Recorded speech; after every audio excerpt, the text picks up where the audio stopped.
what we're doing, it's highly visual. It's highly visual. And this kind of comes into the whole thing about Lifecache. Lifecache started in 2014. When the words augmented reality were science fiction.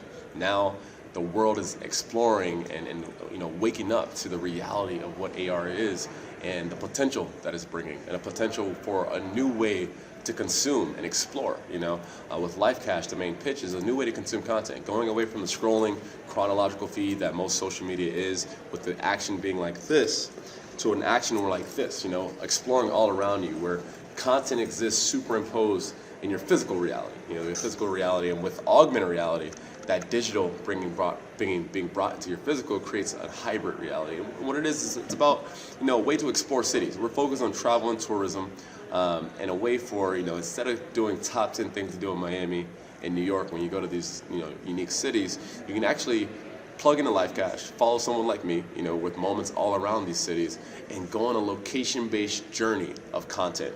Content superimposed on a location where it took place. It's all about that location-based experience. And with Lifecache, through the lens of augmented reality, it just gives a more tangible and visceral experience as we talk about consuming content. So as far as how this came to be, the story goes, it's 2014, and I'm a sophomore at Trinity University in San Antonio, Texas. I'm someone, I majored in finance, and I got my I got my minor degree in entrepreneurial studies. Now, you can't quite teach entrepreneurship, but there are some, best practices that lead to success. But, rewind it back to 2014, I'm sitting in class and my professor shows a video of augmented reality, this new technology. It's for the first time I saw the digital and the physical interacting in a way that I only thought existed in like movies like Iron Man and sci-fi films.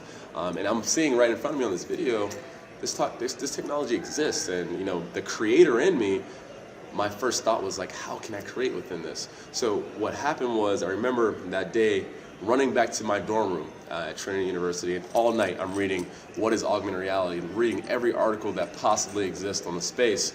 And it got to a point where I came across a really interesting article of a Japanese rapper named Sida. Now Sida is well known because the way he released his album, he released a location-based album where every song in his album existed at a specific location. It was a location where he fell off of his motorcycle, where he got in his first fight, or he proposed to his wife. And only in that location where he had the songs, where the songs existed, could fans listen to that music. And a fan can only say that they've heard the album once they've journeyed to each of the locations in his album, where Sida wanted his fans to listen to the music. I thought this was fascinating, like he quite literally had people journeying around the city to hear his music. And as the story goes, I was fascinated with AR technology, now fascinated with this new story of this Japanese rapper and the journey and experience he was able to take people on. And the story goes, I fell asleep that night and woke up the next day with Lifecache. I'm like, whoa, what about an experience where, similar to Sida, I can take someone on a location-based journey of the moments that I'm capturing every day.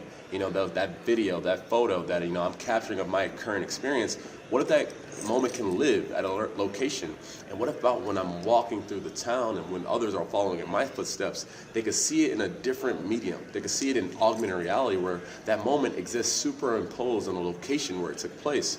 So that brings that unique concept of Sida's location-based journey to this fascinating technology of augmented reality, and I was off from the races from there.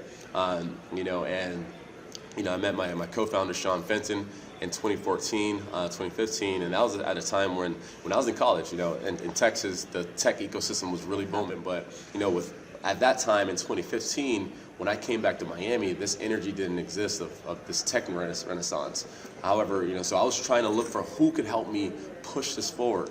That's when I met Sean Fenton. Sean Fenton was an industry vet as far as the tech startup scene goes, and him and I hit it off right away.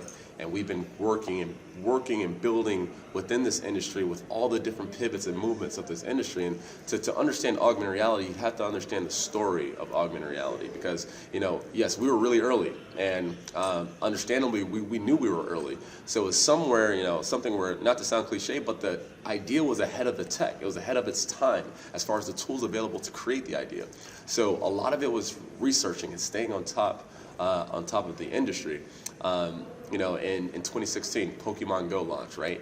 And that was major validation as the world first explored and adopted this location-based AR experience, similar to what we say in Lifecache. But at the time, people were looking for Pokemon and Pikachu, Charizard, all the different Pokemons that were out there. But we were so fascinated and excited because the world just adopted what we're doing, location-based AR.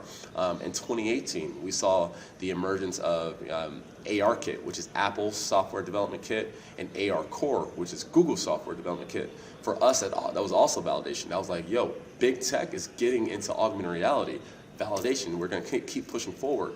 In 2015, we launched a very early version of Lifecache to the iOS App Store. So people were downloading it at my school, a lot of people were using it, and it was very rudimentary, very early, but we showed our hand. We said, look, we can create in this space using very early AR technology, but with what Apple delivered and Google delivered, we've since pivoted, adopted that technology, and in 2021, we launched our beta.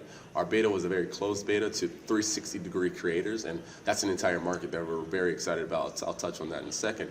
But in 2021, people in Miami, in Miami to Santa Monica to Germany, were going on a location-based journey of content, specific to 360 creators. Now in 2022, I always say this one thing because this is an interesting part of our story, is Facebook's change to Meta. I believe that's what sparked a lot of the exponential increases of the metaverse being at the center of the global conversation. When Facebook changed its name to Meta, you can only imagine probably what our inbox looked like because we have been building in this space for so long. Now everyone's hearing of this new term called metaverse, and everyone's blowing us up like, Khambrel, weren't you creating in that? Are you guys still the guys creating the metaverse? Like all the different inboxes that came in, and it was really great for us. Another major sign of validation that we're on the right track. I always say if I ever see Mark Zuckerberg, I owe him a beer because, as he changed the name to Meta, so did the industry in its entirety, grow. And it started to come to a point now where you can't walk 2 steps without hearing the metaverse, especially here in Miami. So we're at a point now where it's ripe. It's ripe for the taking, this location-based AR experience in Lifecache, and we're super excited for what we're about to deliver.